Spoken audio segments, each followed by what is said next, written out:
Hi, everyone, and welcome to the first and last word poetry series. And I'm Gloria Mindock, and one of your hosts, and Harris Gardner is the other. And tonight we have four incredible writers, so I'm very excited to have all of them here tonight, and Harris is too. So thank you to all of them for sharing their work tonight, and to you, the audience, for coming.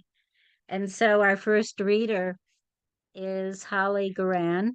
She's author of Twilight Chorus, River of Bones, and two chapbooks, received a Massachusetts Cultural Council Award, and coordinates a popular Boston reading series. Now, Before and Ever, Kelsay Books is her most recent collection. Her work has appeared in journals including Poet Lore, Santa Fe Literary Review, and Salamander. And I give you Holly.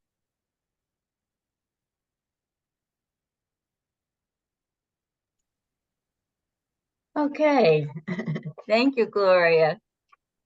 First, I'd love to thank Gloria and Harris for doing the series, but really for doing so much for poetry in the Boston area for so many years. You two have just done enormous amounts of work with publishing, with readings, and with your venue that you had for quite a while. So I think you really deserve a lot of credit for all of that. Can everybody see me? Because I can't see me at all on my screen. I don't know why. Yeah, you can see me okay? Yeah, good. Yes, Okay. you're fine. Okay, great. So I wanted to I also wanted to thank the publisher. They were so good, Kelsay Books. They did a wonderful job, and they were very, very lovely to work with. So happy about them. And I just also am so excited that that friends and colleagues are here tonight and family. So that makes it more special for me. And I also want to just acknowledge that this is such a chaotic time we're in, and it's so difficult for all of us, I think, especially those who are suffering, of course. And that poetry is one way we can kind of get some comfort in this time and step out a little bit of all of it, but not totally. So I just want to acknowledge that it's there, and we're living with it. Still a lot of chaos and confusion and suffering, so all at once. So, but on that note, I'd like to just get into reading from the book, and Now, Before and Ever. And it has several parts to it. And I'm going to start with the first part.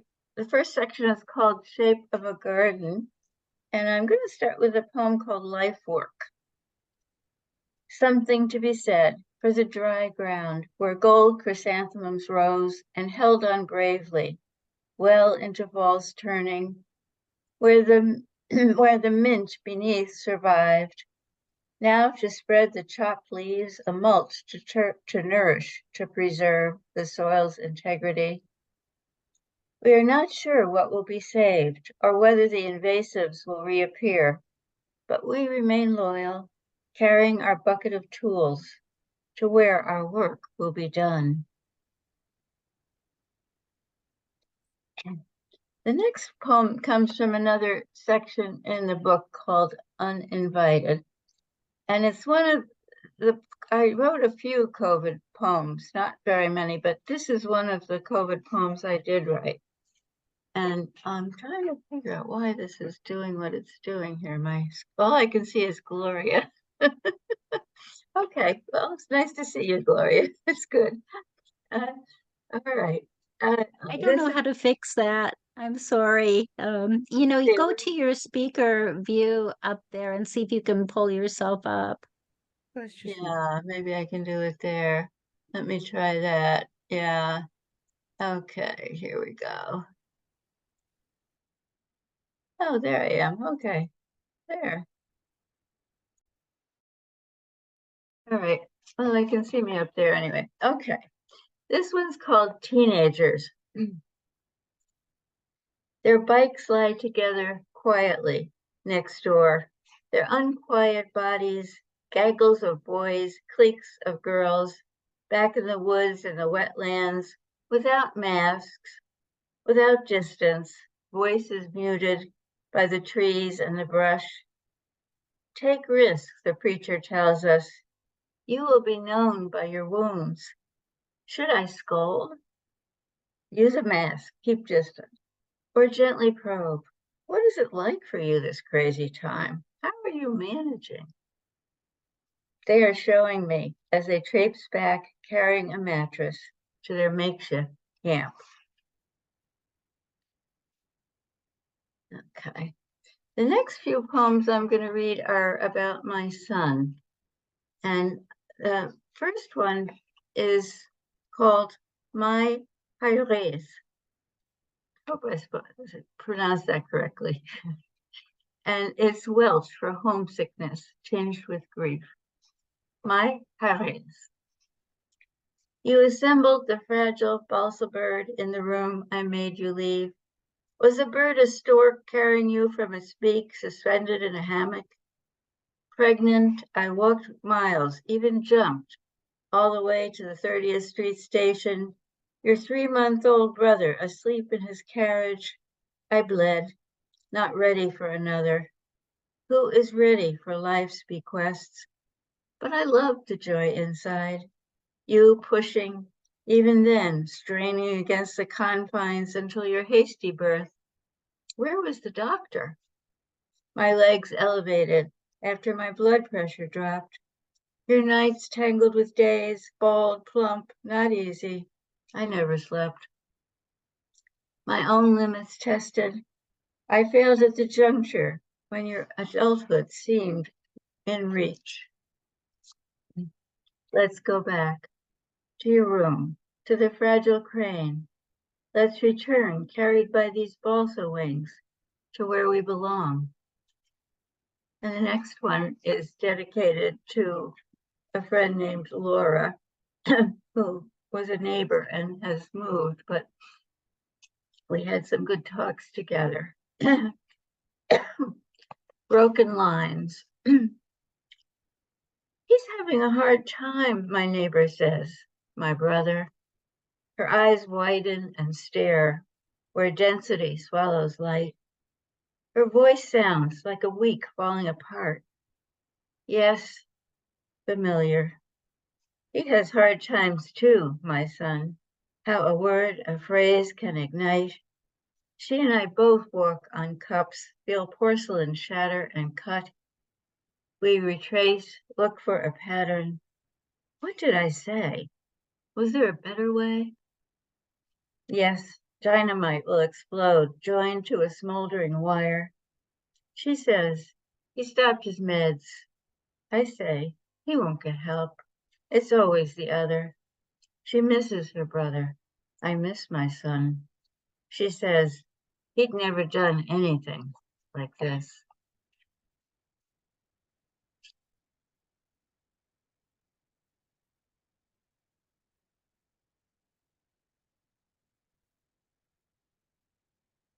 The next poem is not in this volume. It's a newer poem, and it was on the occasion of a gift arriving on Mother's Day.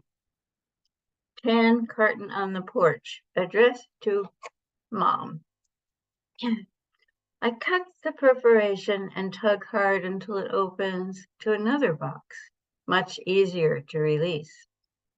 And behold a nylon mesh around one more container, a 6-inch black cube with a plastic cover. Inside the burgundy roses, 3 rows of 4 lined up, like cupcakes in a baking tin. They face me. I imagine they have eyes. Their instructions: do not touch or water us. Do not expose us to sunlight. If water touches us, use a hairdryer. No card, but I know my estranged son sent this gift. Later, his wife writes, they are meant to last a long time. And indeed they have. They're still blooming since Mother's Day. Okay. So moving on to a prose poem in one of the later sections here. And it's called Life Begins in One Era, Then You Age into an Entirely Different One. And this one is dedicated to my sister, Susan Clark. My daughter mentions beer pancakes, so I have to make them. But I forget the recipe and look online where everything lives or seems to. They cook slowly on a very hot griddle, the old aluminum one with a handle. We sit to eat them on maple chairs, the very ones that offered comfort for me and my parents, even Grandpa, nearly 80 years ago, in the big kitchen. My mother didn't drive to the grocery store. She ordered from Gristedes. When she had problems with the orders and called, they came back. At times, we walked a mile to the butcher shop, where the German butcher with a white scar on his forehead gave me a slice of bologna. Once she went into the store and said, "Watch your baby, sister," who was sleeping in the big black carriage. I tipped it over, and Susan started to cry, and I insisted I hadn't done it. It's not too late to tell my sister. I'm sorry for that. It's way too late to tell my mother. I grew up very close to the Hudson River, which is a beautiful river. It's very wide, and I'm very fond of it. And this poem is also dedicated, and it's to my my cousin Glenn's husband, Ed. It's dedicated to Ed. Okay. The Hudson has a magnet smell, dark water, railroad track, spongy grass, rocks scattered, wrappers tossed. The Hudson has a railroad depot, abandoned, revived, a party for a cousin turning 80. The freight trains go by, a long chain clanging, guest turn, not hearing each other. The roar subsides. Stranger beside me remembers Johnny Mathis, and I do, yes. Chances are, didn't sex and sparks? We compare. He saw miles at a dive. I saw Ahmad Jamal. Come what may, his Poinciana, I'll learn to love forever. He loves certain lyrics, a guide on how to live 4 years since his wife died. He leaves, keeps returning, his pressing need for the forgotten prelude to Hello, Young Lovers. And then he has it. When the earth smelled of summer and the river, and the sky was streaked with white, we sing beyond us the huge barge of trash, pushed by a small tugboat, navigates the Hudson.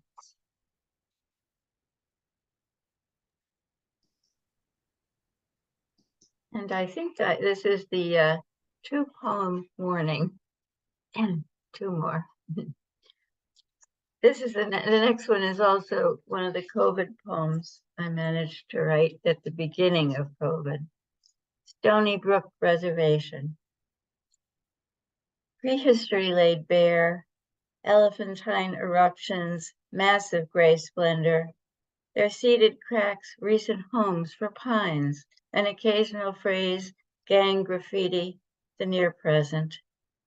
Gnarled faces hide, ancestors crouch, holding weapons, they retreat into igneous crevices, hideaways we found for our child selves, our treasures, a few coins, variegated stones, a feather. High above, fine needles rustle at the limits, cars swoosh by. We ignore them, allow ancient boulders to be our unmovable companions. Actually, that wasn't the 2-poem warning. It's now. There's another one here. Okay. On the way, I walked carrying a burden and my shadow slunk behind, a gray trunk of regret, holding the refuse of a troubled mind. Snow had gathered on either side. I heard the crunch as my boots traipsed fearfully on scattered piles. Needing to shed my freight, I was drawn to the site of promise, the chapel of repair. Released from my hands, I left the weight there.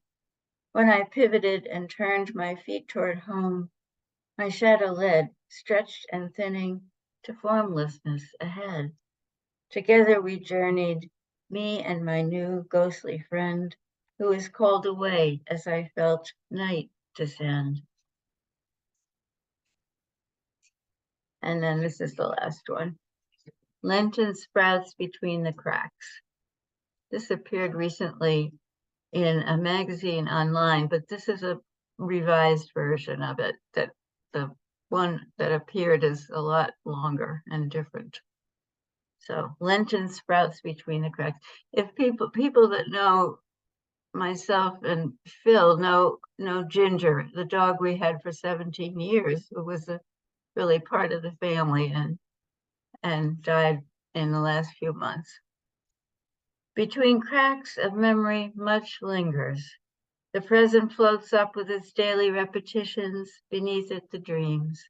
I am stroking the soft hair under my dog's chin. My brain sends pleasure to my fingertips. Although she's recently gone, we chose this, resting at peace in the garden. In the dream, her sigh of contentment soothes the discomfort from a tooth my dear dentist will soon claim. It will go the way of what is beyond saving. Or will the tooth remain whole past the time of my body? It will go the way of what is beyond saving. Will our dog's teeth stay in the garden? Will I be redeemed? Thank you.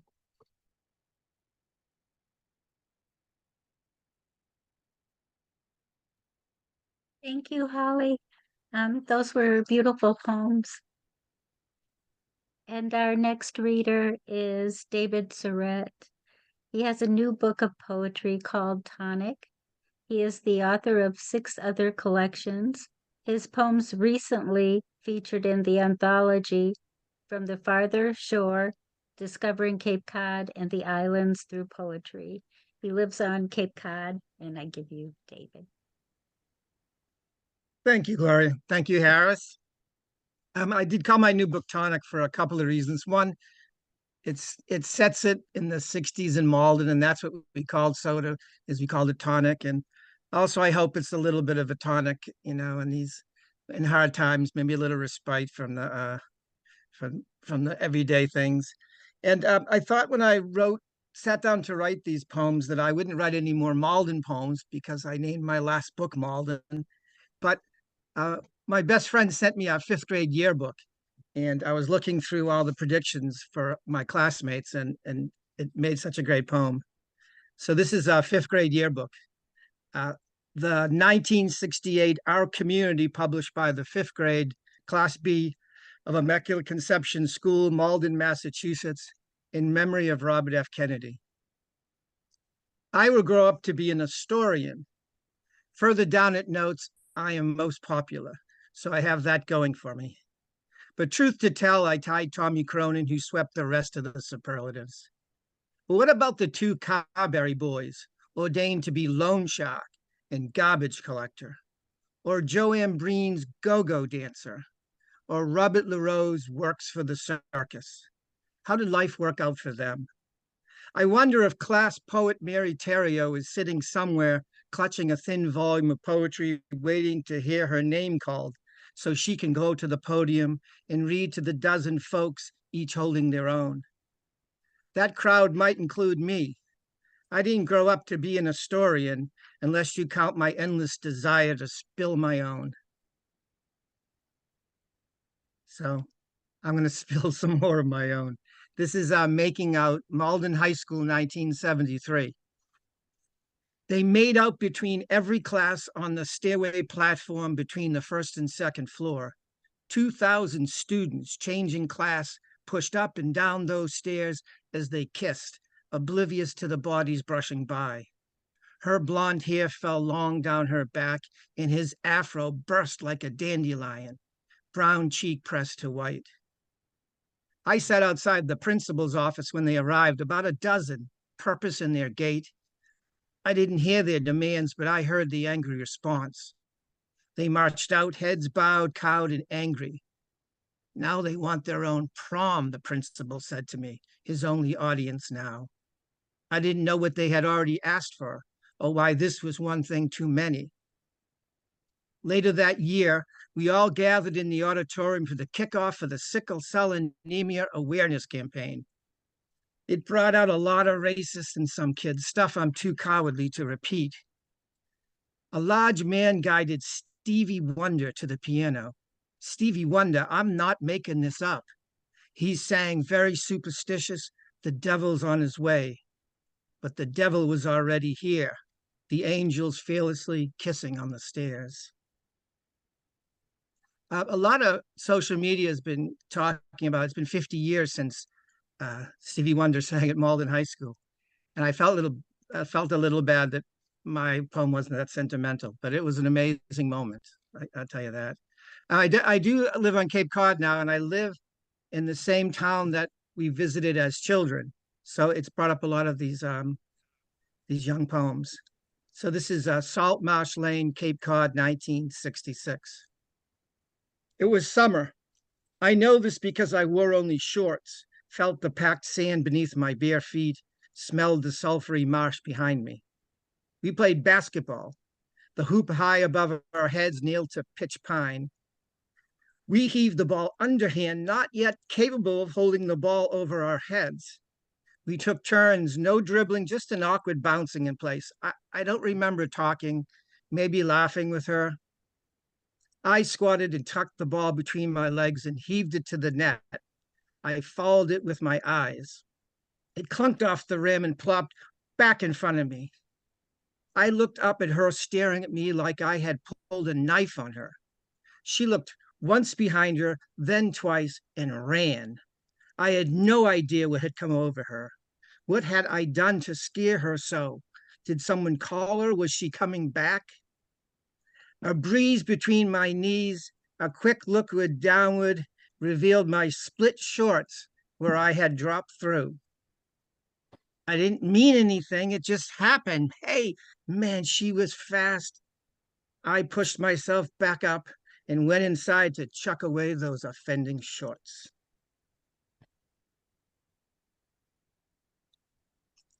Ginger. I hope some of you are laughing. You can't tell. Ginger. She piloted a Boston whaler up and down the estuary alone, cut off jeans and a bikini top, golden skin. Her blonde ponytail flowed out the back of her cap. I watched from the hill above whenever I visited David McBride at his cottage in West Yarmouth. He pretended not to notice me staring at her faraway figure. One day he told me her name, Ginger. That night, my father took the family for ice cream, and on the sign of 50 flavors was Ginger. My father asked me if I was sure when I ordered it instead of my usual strawberry. I pretended to like it, still young enough to believe that the number of times I got ice cream was finite, and I had just wasted one. I count kisses, too. I never risk missing out on a chance to kiss the woman I love, each one tasting of the freshest strawberries, sweet as ice cream.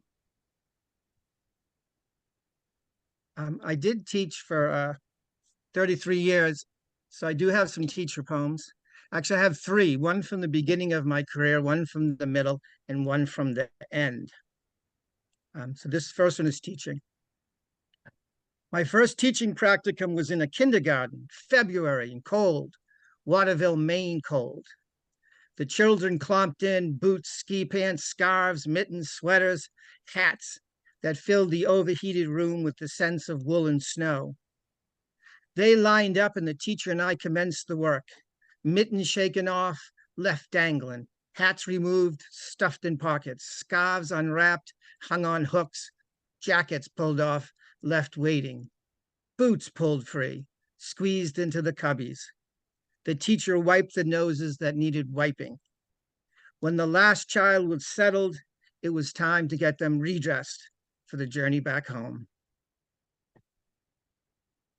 And in the middle of my teaching, because in the era I taught that I was the last one hired for 10 years, so I had to teach a lot of subjects I didn't know much about. So this is ninth grade geography.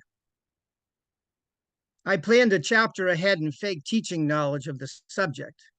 Before Christmas break, I assigned a project, holidays around the world.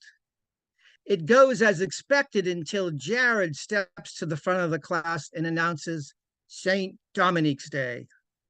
Here's one I don't know. I lean in to listen. He talks of women walking down the village square, carrying the giant phallus.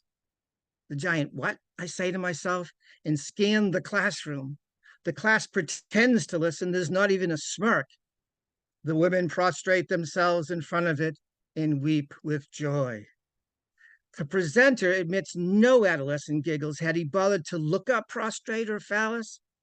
He finishes reading, bows, and places the report on my desk, all smiles. Thank you, Jared. I made a video too, Mr. Surette. Maybe another day, Jared. I still have that report. It's in a special place. And this is fingerprinted, and this is the end of my career. But nothing surprised me anymore. The shop hid between the mold doctor and something gone out of business. She was pretty, petite blonde, no makeup, no jewelry, jeans, and a t-shirt bright with an assault rifle. America, I'll defend it. There was an empty baby seat. Her hands were small, and she guided mine with a teenage girl's touch on a boyfriend's hand and a gear shift. She couldn't have been gentler, nicer as she pressed and rolled. I made it 60 years out of the system. I committed no crime except to keep a job in the public schools. I imagined saying to her that we could leave right now and empty the saving accounts and drive till the money runs out and then rob our way across this great country of ours, a real old-fashioned crime spree. She already had the guns, so let's give these fingerprints an adventure. Instead, she hands me the receipt. I stick it in my wallet to retrieve it for the central office, which was 2 flights down and 6 security cameras down from my classroom. People always ask when you teach, for over 30 years, did the kids change? And you say, no, they didn't change. They really didn't. They were the same. But the big change was they didn't feel safe anymore, and they weren't safe anymore. And the powers that be decided fingerprinting me was a way to keep them safe.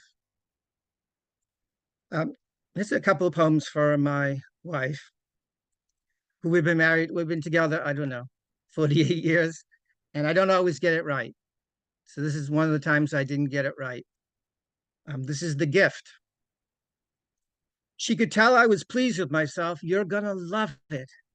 A shadow passed over her eyes when I placed the box on her lap. The box too big, unless it was a set of Chinese boxes ending with the tiny velvet box containing you know what.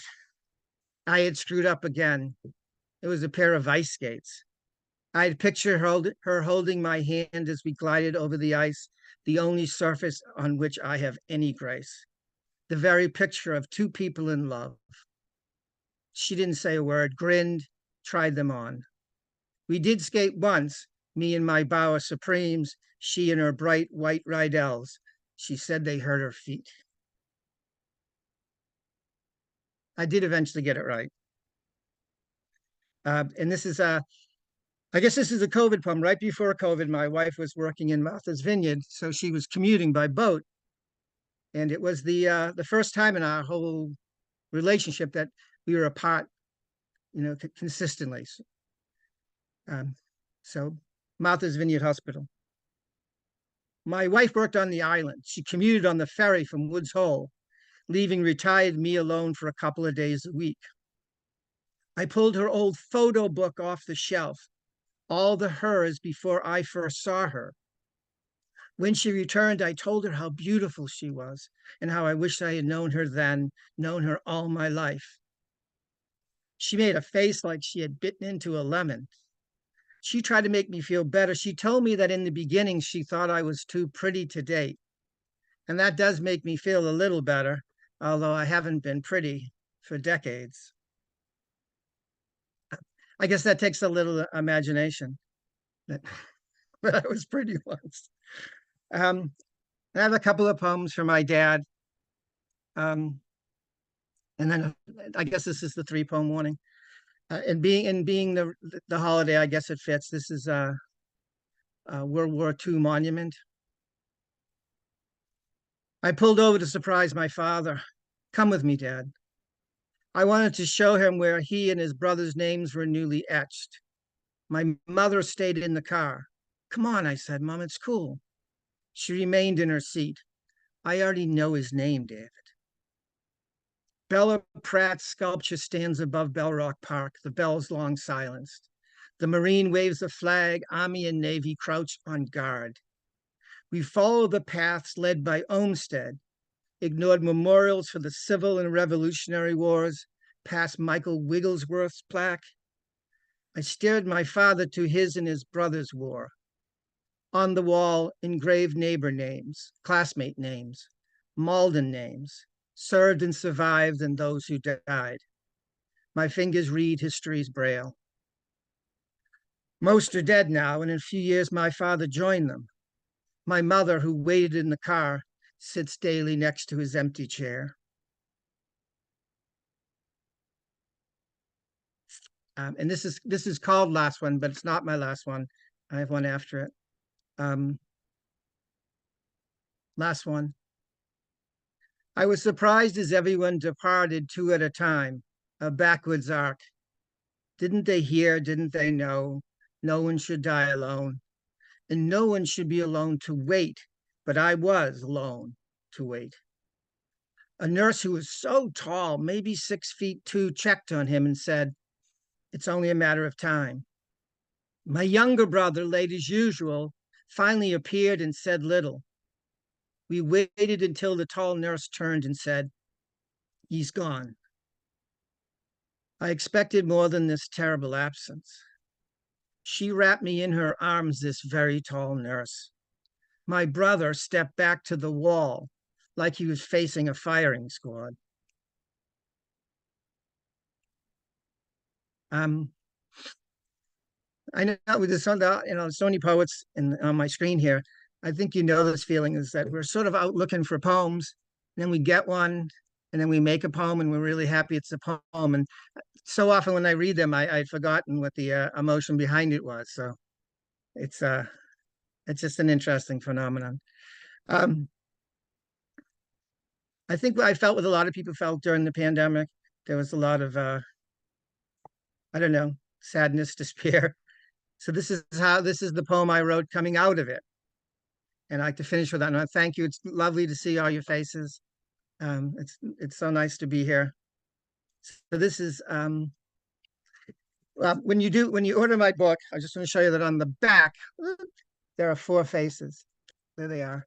And those are my 3 best friends. And we've been friends since, 2 of them since 7th grade and 1 since birth. So we've been friends for a long time. And we always see each other maybe 4 times a year, but in the pandemic, we didn't. So this is the first time we got together. Long Lake, Bridgeton, Maine, August 2021, for Dave, Jim, and Tom. We have hidden from the pandemic for 2 years. Vaccinated and tested, we meet in Maine. 4 friends for more than 50 years. Long forgiven faults. Deep into drink, in the dark, around a fire, a few feet from the lake, I asked, is there anything left to believe in? Anything? There are no arguments here.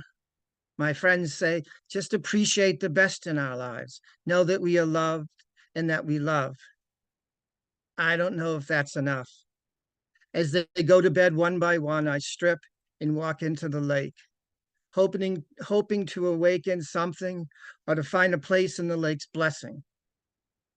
In the morning, I collect my clothes, shoes, phone, and glasses. All I had lost in the dark. Thank you.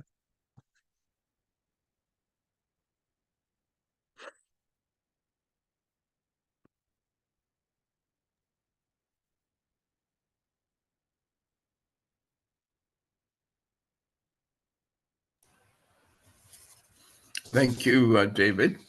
That was great poetry. We're having a really wonderful evening program. Following David will be B.G. Thurston, who almost doesn't need any kind of introduction, but she's going to get one. Okay, B.G. lives on a sheep farm in rural Massachusetts.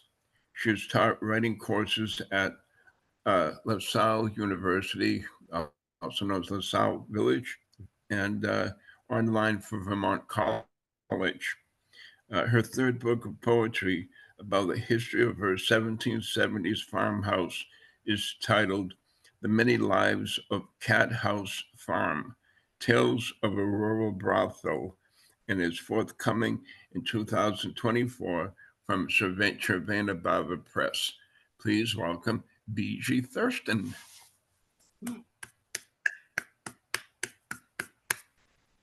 Thank you, Harris and Gloria. I appreciate you running this series. Thank you. And I appreciate everyone coming. I'm happy to read with these three poets. And I think I even see my niece hiding in the corner. So I'm going to read a few poems from my first and second books and a couple of poems from the upcoming book and a couple of new poems. So this poem is September 11th. Maybe the mountain has nothing to say today, though the purple-gray mist of souls hangs over it like a shroud. Maybe its winding road leads nowhere, washboarded, worn, and studded with carnelian lizards and somnolent snakes. Maybe its throat can no longer open, filled up as it is with silent stones. Maybe it waits and listens and sleeps. This quieter place inhabited now by soft-needled pines and toadstools lined single file along the rotten logs. Even the foxes are curled in caves, dreaming of death, their muzzles licked clean of all bloodshed. The eagle's passing shadow has made crows vigilant, mice motionless, and the hare wide-eyed. Yet the crickets persist with the tide of their keening, the song of souls letting go of the ground.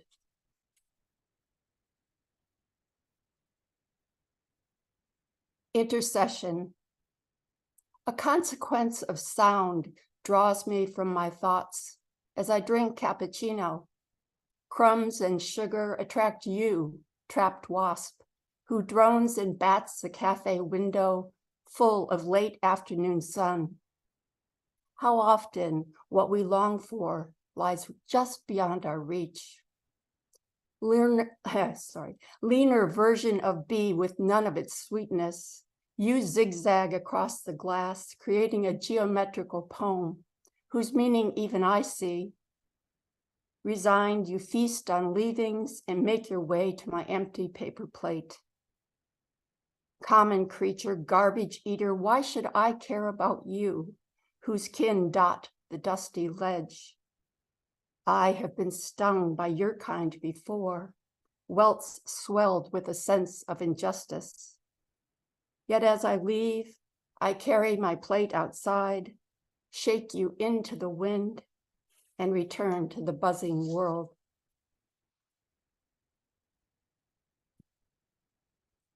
Betrayal. I stared down the barrel of the gun, tried to remember how many drinks you'd had. I smiled into deep creases. You lowered the gun and laughed. A joke. Retreating to my room, I sat in the corner. Barbie and Ken fought with plastic dishes, then made love in their shoebox bed. I felt the solemn stare of the threadbare tiger who protected me in the hollow night. I never understood the horrors of war. My world was tiny, not yet encompassing the evils you saw. When the rifle disappeared, we never spoke of it again. And fall's here, so I'm not a big baker, but I love making soup. And so this poem is called Tomato Tofu Soup, and it's from my daughter. Slicing the white flesh of green scallions is always the first step. Cutting the hollow stems, I cry, no tears. Hear the spit of onion hitting the hot oil in the wok. I draw the knife across the skin of 12 plum tomatoes. Chop, then add them to the pot. Taking the longest chopstick, I stir counterclockwise and picture you at 12, announcing you were vegetarian. When the tomatoes soften, it is time to add soy sauce and sesame oil. Pour in 5 cups of pale bouillon, then watch for the churning and turn the heat to simmer. Slabs of bean curd quiver on the chopping block. They offer no resistance as I cut down their center, divide and redivide them to form mounds of gelatinous cubes. Into the hot broth they tumble, while I shield myself with the lid. Now, the recipe calls for patience. It takes a long time for tofu to accept the different flavors. Shush. I grind in black pepper, taste once, then pour it all into plastic containers, place them in the freezer. When I see you, I will take, and there's the dog. Where's the husband? There's the dog. Sorry.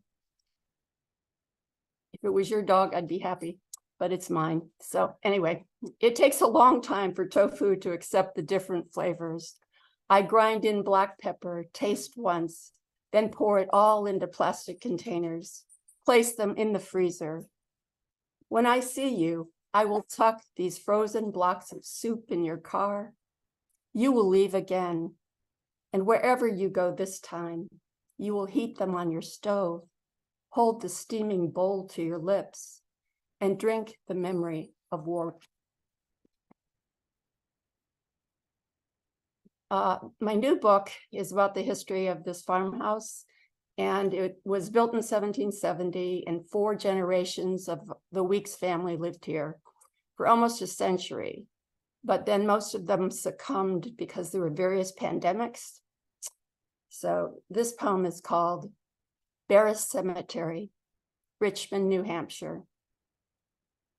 I kneel on the graves in this wild place, plant violets and seeds of forget-me-nots around headstones with faded names. A stream nearby tumbles over rock as ferns unfurl and birds chatter from thickets of chokecherries. Ravaged by hurricanes and neglect, the markers lie skewed and broken. 4 generations are buried here. Judith and Richard lie beneath slate slabs next to Hannah, their first daughter, 9 years old. Down the line, Sarah and Caleb and their daughter, Laura, 1 year, by worn posts with carved initials. Near the back wall of mossy granite lie Hannah and Richard, with sons Irving, Everett, and Winfield Scott. 3 small stones for 3 short lives, cut by dropsy, croup, and cholera.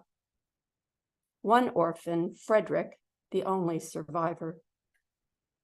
I wonder how you survived the challenges and sorrow of that primitive time, visited by the pestilence that creepeth in darkness. 250 years later, I return to the home you built, all of us sheltered by a simple house of posts and beams. And then during Prohibition, a man named George Rivers set this house up and the next house over in New Hampshire as speakeasies and rural brothels, and that's why it's called Cathouse Farm. So this poem is called Speakeasy, 1935. They come as darkness falls, eager footsteps with furtive glances up and down the road. Whatever circumstances may have drawn them to our door, we welcome each one inside. In this place, truth and lies often wear the same disguise. Secrets remain safe with us. Nothing they say here leaves, though later we will whisper whatever sorrows they share. They toast with amber courage, then follow us into dim rooms where kerosene lamps flicker. Some hold us a little too tight, but most just want the comfort of any woman's warm bosom. When their breath gets heavy, we listen for the mantle clock, counting each half-hour chime. They will rise again and leave before morning's naked eye shines down on us once more. The ruined house. With or without lust, you shall not enter me again. Beyond redemption, I am a shell of splinters, undone by desire, filled with danger. My timbers can no longer hold emotion. They lean beneath the weight of sky, shattered into pieces. Tonight, nearby in the mast of a maple, one bird's steady singing, a threnody of brokenness inside each burst of longing. And I belong to a Tuesday night poets group, and we experiment with different forms. And this is called a golden shovel poem. And what you do is you take a line from a poem and you use each word of that line as the last words in all your lines. So the line that I used was by Stanley Kunitz. How shall the heart be reconciled to its feast of losses? After the layers, here you are now wondering how to carry on with this death, asking, shall I? Must I? As the clueless chatter of the chaos daily builds, fills your hollow heart with useless sentiments and advice to be met with craven courage, then reconciled, however one can muster and manage to survive simpering, sorry for your losses. It's too hard. You hunger for the past. A feast of sympathy is now laid before you, full of bittersweet sorrow, all your lovely losses. I guess I'm supposed to give you the two poem warming. So this one's called The Snakes of Summer, and it also has an epigraph by Stanley Kunitz. And his line is, after all, we are partners in this land, co-signers of a covenant. Before moving here, I could never imagine that I would coexist with slithering intruders. Of course, I knew they existed, that they lived in the fields, sunned themselves on stone walls. But my first vivid recollection was as I painted some wooden furniture with slick black paint on the rear patio of this old farmhouse, happy to be fully present in my task, enjoying the warm sun shining down around me, oblivious at first to the spectator observing my brush as it circled the spindles on the back of a worn Windsor chair.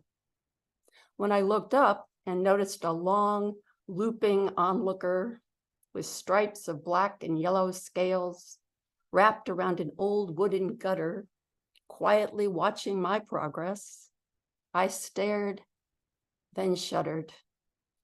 In every Eden, a serpent comes to watch and wait. And it's when they get in the house that I really don't like them. And they get in the house at least 4 times a year. So the last poem is called The Remotest Places. And it has an epigraph by Yeats. Oh, love is the crooked thing. How can you live way out there, yet driving up this winding road, you feel the deep pull of a place where every day brings a question mark as your finger trails down the death notices. Not me, not me, not me. You believe you know how this goes, that you can just turn it off, stop chasing these words across the page, like beads rolling off your wooden table, lost in cracks of floorboards, forgotten, gone forever. You learned that it was always hope, not love, that remains the crooked thing, embroidered on our woolly sleeves in a maze of arrows and twisted hems. It is what will sustain you and nourish you now as you gather up your years. But there are monarchs in the milkweed and thousands of hard green apples ready to fall from the ancestral tree. And you feel that this life is so holy, holy, holy, that sometimes you even forget to breathe. Thank you so much.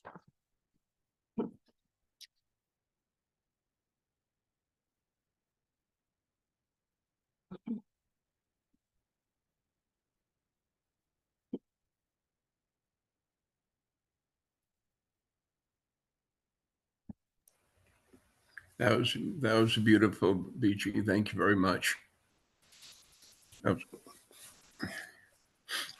Our fourth poet for the evening is Gary Whitted. He's a poet, philosopher, and psychotherapist. His first book, titled Having Listened, won the 2013 Homebound Publications Poetry Contest. In 2014, he received the Benjamin Franklin Silver Book Award. His new book, Being There, includes his translation of the ancient poem of Parmenides. His poems have appeared in journals including Salamander, Plains Songs, the Aurorian, Atlanta Review, the Red Letters, the Comstock Review, and elsewhere. Please welcome Gary Whitted. Thank you, Harris, and thank you, Gloria. And can you hear me okay? Yeah. Yeah, okay. Yeah, and thank you to the other three readers. It's wonderful to get to read with you. And thank you to all the rest of you for being here, bringing your listening here. And I'd like to just start off by saying that I'd like to dedicate this reading to my dear friend, David Ferry, who many of you have probably heard passed away about 10 days ago. And David has been such a dear friend and such an inspiration and a mentor to me in the process of, among other things, getting this book to come to be. His work as a translator inspired me a lot in my own translating work on Parmenides. So just want to welcome the presence of David here with us. And I think I'll start just to say briefly, this book is a collection of my poems woven in with the fragments from Parmenides' poem that he wrote in the 5th century BCE. And so I'm going to read it that way. I'm going to weave back and forth between his stuff and mine. And the first thing I'll read is a one-line fragment from his poem. It's the last fragment. It's referred to or identified as fragment 20. And it's beautiful and inscrutable. It goes like this. The name for what alone is fully untroubled is to be. I'll give it to you one more time. The name for what alone is fully untroubled is to be. And here's my first poem in the book. It's called First Astonishments. And maybe I could preface this because you'll see right away that these poems come from my memories of growing up on the prairie on a ranch in Montana. And When I first sat down to translate Parmenides as a 20-something-year-old, I was working with the Greek and writing an interpretive essay for my doctoral dissertation. And I was flooded with memories of having grown up on the prairie. So in some way, this book feels like it completes that venture that started there, where I harvest from those memories and juxtapose these poems with Parmenides. So first, astonishments. I cannot name what carries itself in the curl of the pig's tails trembling as they arrive at the V-shaped feed trough when I come near. Bucket full of ground oats, heavy against one leg. Bucket of kitchen slop splashes at the other. Oats first, slop on top. I listen close as their rubbery snouts plunge and snort into the feast. Up high, the soft, steady voice of wind sings above the slurping, presses its shoulder against the windmill's blades. The giant wheel turns in circles. Each time it goes round, its metal to metal squeak and grind carves the sky in half, pushes the wobbly wooden stick down into the well beneath the ground, then lifts up water. Each time it descends, the long stick bends so that I fear it will break in two, but it doesn't. I watch the clear water catch the light as it spills from the end of the iron pipe into the wooden tank where stands our one Holstein who gives us milk. In her slow cow way, she quietly lowers her dark nose and curved mouth into the glistening water, drinks the cool liqueur into her bony body, silent but for the dim, throaty sounds her gullet makes as she swallows. Her tail swishes side to side, pushes away flies that feed on her rugged hide. I stand still as a stone, look for where it all begins or ends. My gaze travels from her tail to the pig's tails, back and forth, gathers in the wind, the windmill, the water, and morning's shimmering light, until the now silent Holsteins drunk her fill, and the pigs have slicked their trough.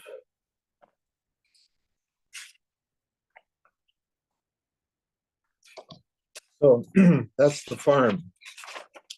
And I'll read next the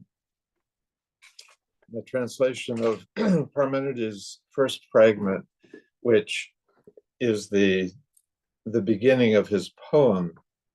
And it's a poem that tells, it's a story, or if you will, that tells about traveling to the other world. In Parmenides' time, travel to the other world was not uncommon to consider and to partake in. And the other thing that wasn't so uncommon was when you traveled to the other world, you were likely to meet the goddess. And in that world, the energy of the goddess had a huge influence.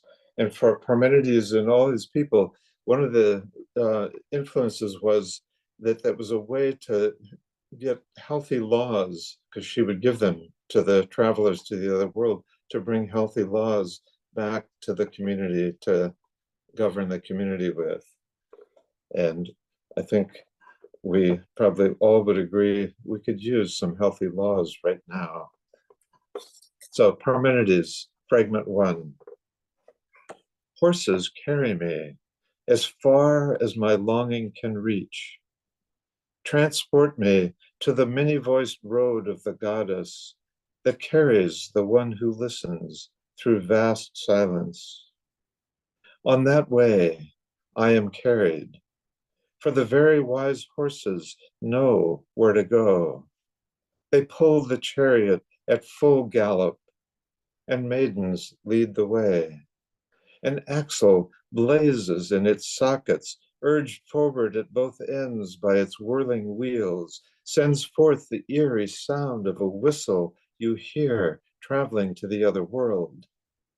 These young women, daughters of the sun, as they leave the house of night, throw back veils from their faces with their hands and hasten to convey me into the light. There stand the gates of the ways of night and day, enclosed with a lintel above and a stone threshold below. These ethereal gates themselves are covered with great doors whose alternating bolts are held fast by Decay, goddess of justice, who lets nothing past her. Speaking gentle words, the maidens cunningly persuade her to swiftly push back the bolted holder from the great doors. As those gates fly open, they spin on their bronze axles, fitted by nails and rivets, turn in their sockets, one then the other, to make a wide opening. Straight through them, the maidens guide the chariot and horses along the broad way. The goddess welcomes me warmly, takes my right hand with her right hand, addresses me, and speaks this story. O youth, linked with immortal charioteers and with horses carrying you to our home, welcome. It is not at all an evil fate sending you forth to come this way, far from the beaten path of humans, but rather it is your nature, the order of things, and your deep urge to listen.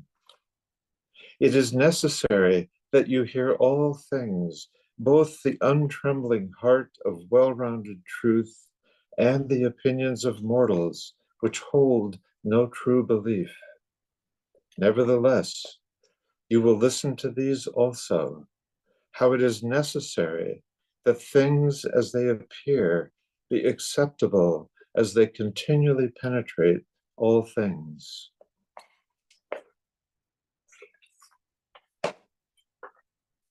So I'll follow that with a poem that I wrote since I visited this town in southern Italy where Parmenides lived. At the time it was colonized by the Greeks, and it was called Alia. That was the name of the town. It was changed to Velia by the Romans later on.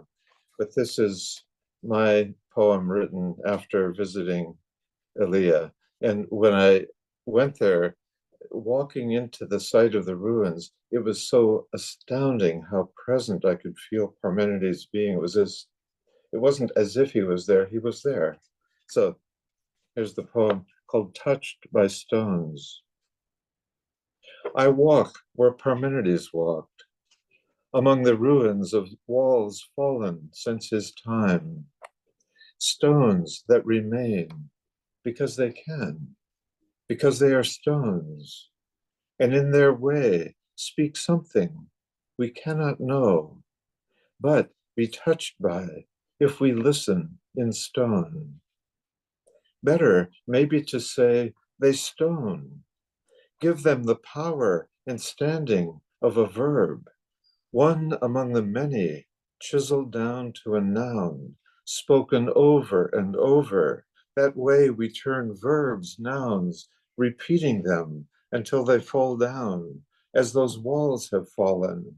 And now we mostly only remember, the way a noun might remember the verb it was when first spoken into being.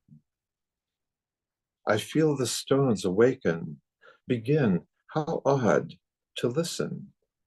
Or I imagine it so. Could it be they recall through my seeing, my listening, and my imagining how it was they came to be the walls that once stood here upright and sturdy, each one lifted by gifted hands, placed on top of the stone beneath, becoming a house, a bath, a temple, these walls. I see him, clear as day, Parmenides, walking among the tilted stones, offering his right hand in welcome. And I don't quite know if I imagine it, remember it, or if he walks here too, right now, beside this water that flows from the spring above, that gave this place its name, Haela.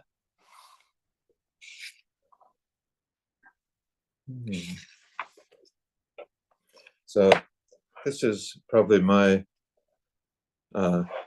two-poem morning. I'll read one more section from the 8th fragment of Parmenides, which is the longest fragment, in which he speaks a lot on the theme of being with a capital B. And it's both, it's beautiful, and it's, for me, it's an enactment of being. He's not talking about being, he's enacting it. And then I'll read one more of my poems after that. So this is just part of fragment 8. It starts this way.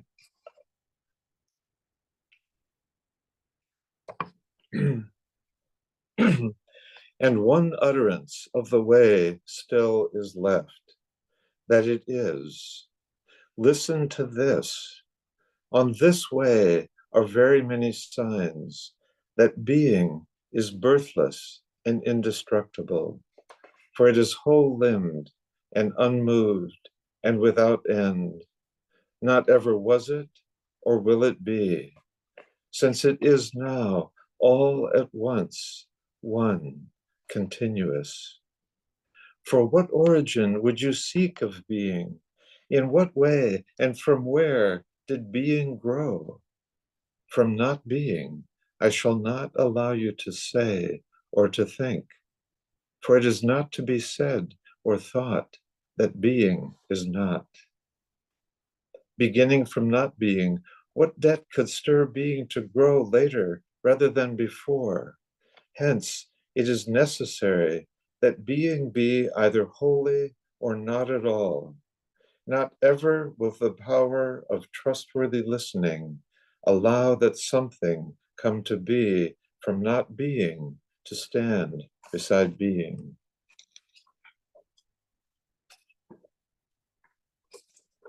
So this is my last poem. And once again, I want to just say thank you to all of you for your listening, and to Harris and Gloria for inviting us to read. So this poem is called Bull Butte, and there are two parts to this poem.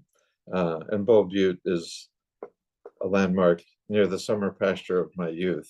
So Bull Butte. 1. Standing still as long as always, it spoke legends from up high. Always there, north and west of our barn, looking over us. How I knew I was there, not there. Our horse-drawn wagon carried us west to the little schoolhouse across the creek from the butte. Our teacher, Jenny Lazinski, at the door, bell in hand to summon us. Its sound made the butte feel both near and far. Before and after school, chores waiting, worn dirt path carried us to the barn. Hungry animals watching for us. Glance west, north, there it was, and was how I knew where I was. Humble the barn, dark at night, home to the unseen ghosts I feared. Humble the chores, bucket of oats to the horses, dusty ground grain to the cow, fresh milk to feral cats, hay to all the four-leggeds, water, always water to us all. Back to the house, bucket of fresh milk in one hand made me wobble. Butte, over my right shoulder, steadied me. It was, to my part of earth, what North Star was to my slice of sky. 2. Last summer, I returned to visit, climb to its top, touch its south-facing, sun-warmed sandstone. I remember something never quite forgotten, never not remembered.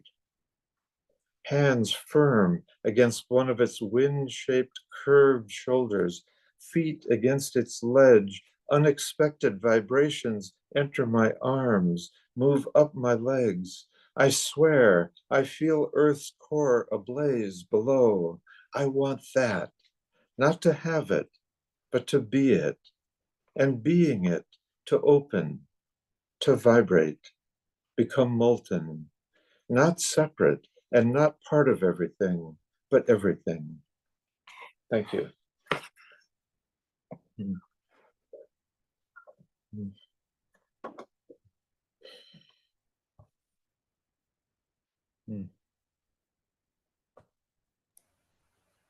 Well, let's have another round of applause for our 4 wonderful features tonight. Holly Guran, David Surette, B.G. Thurston, and Gary Whitted.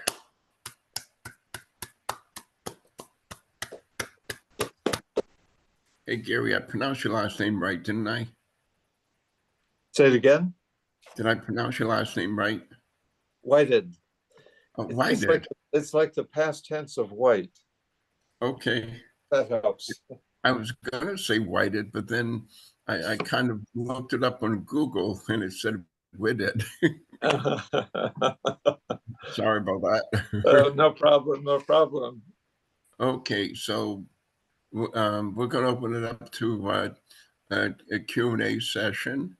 I want to thank all the wonderful poets for your different styles and your contributions. It was all a wonderful experience tonight.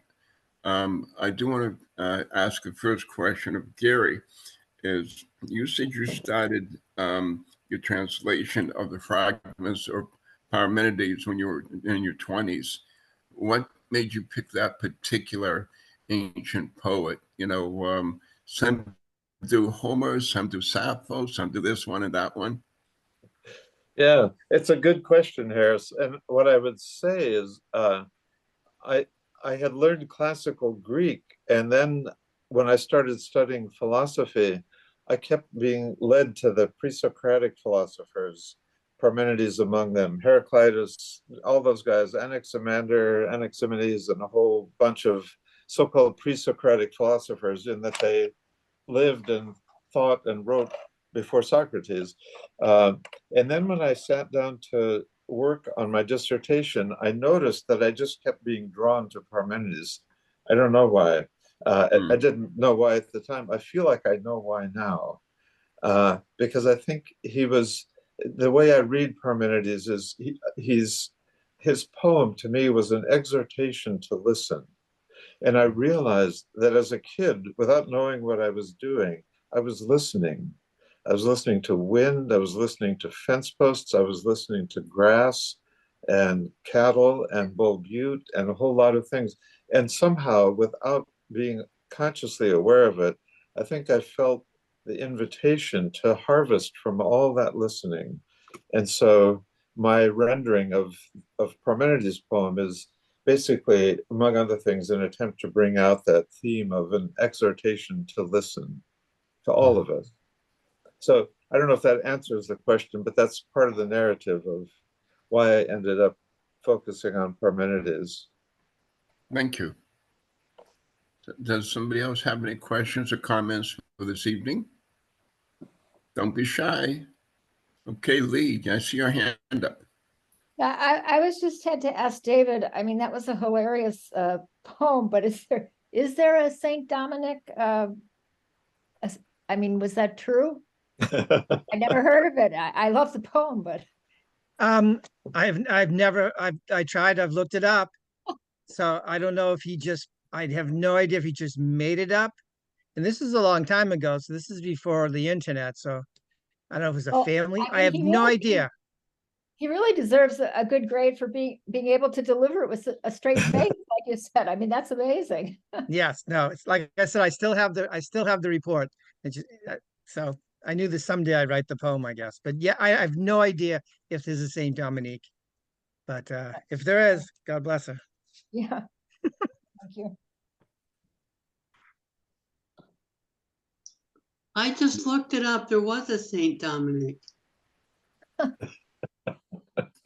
I'll have to get her He's the medal. patron. He's the patron saint of astronomers and natural scientists. There you go. But I wonder about the So phallus. there you go. There you go. And also, there was a song title called, French song called Dominique. Singing none. Oh, Yeah. yeah. Dominique. Didn't Somebody say else. anything about phalluses, but you never know. I didn't read it all. But I've made you all say the word like 4 times now, so yes, I win. Right. It was well worth it. Yeah. The inherent genius of that student.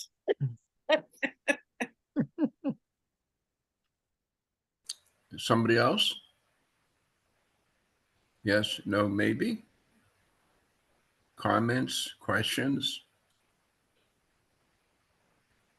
Well, I'll count down from 5. And if nobody else asks a question, I guess that will be it. 5, 4, 3. Okay, go ahead. Are you waving goodbye or you have a question? Yeah, that was Okay. goodbye. Oh, okay. Right, I never got to 1, but that's okay. Anyway, it was a marvelous, marvelous evening. I want to thank my co-host, Gloria Mindock. And I want to thank again the 4 wonderful poets who contributed to a wonderful evening of poetry. It was easy to predict that this was going to be a great evening. And thank you to all those who attended on Zoom. And I guess, oh yes, I should say December, we're going to again have the second Tuesday, right, Gloria? Yes, As the opposed, second. yeah, because we don't want to run too close up to the holidays. But then in January, we'll be back to the 3rd Tuesday. So anyway, does anybody have any announcements of readings or any forthcoming books? Holly? Well, I encourage everybody to come to Rosie Reads on Thursday this week at 7. We're live at Roslindale House and we are also on Zoom. So we do the hybrid. But if you do the Zoom, we're not able to have you read in the open mic, I'm sorry to say. But if you get there live, you can read in the open mic.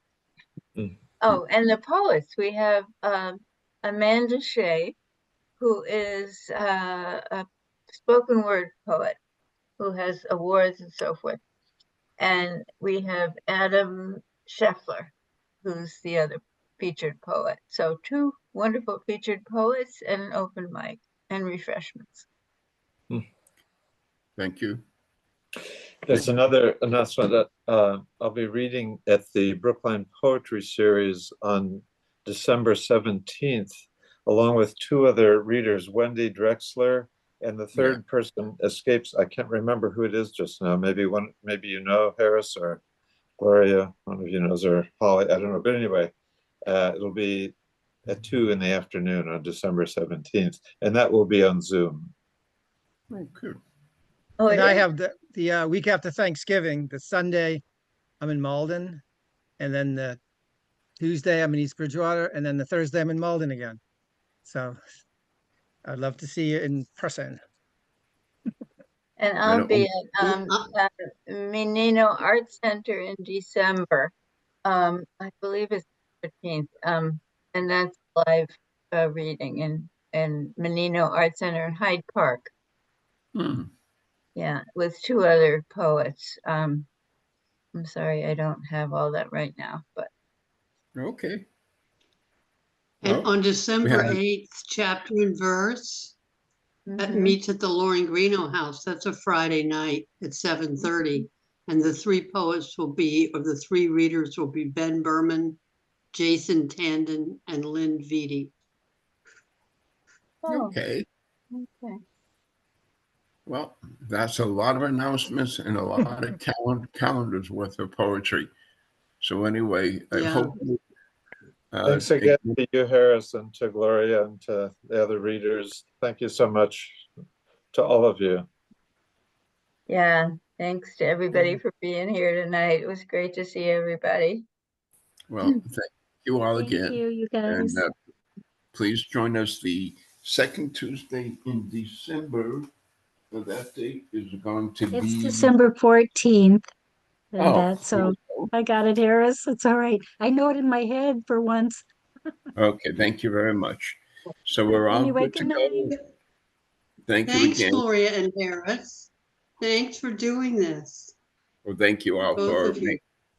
thank you all for making it happen today and tonight and for how many years now? What do we, Gloria? Now Mhm. Is it we're in our 13? we're finishing out our 13th year. Oh, And Wow, yeah, good for you. we're finishing out our bar mitzvah year. So Harris, I think I first saw you in Roslindale at Emac and Bolio's when Mark Whitershine was there. Do you oh my remember goodness. that? Wow. That's a That's while ago. that's a while ago. Yeah. Yes. When I had less white hair. I had more hair but less white hair. Much less. Thanks, everybody. I guess we're going to sign off tonight. And again, it's been a wonderful evening. Thank you to all. Again, thanks to my wonderful co-host, Gloria Mindock. thanks, Harris. Bye, everybody. Thank you. Bye. Bye-bye.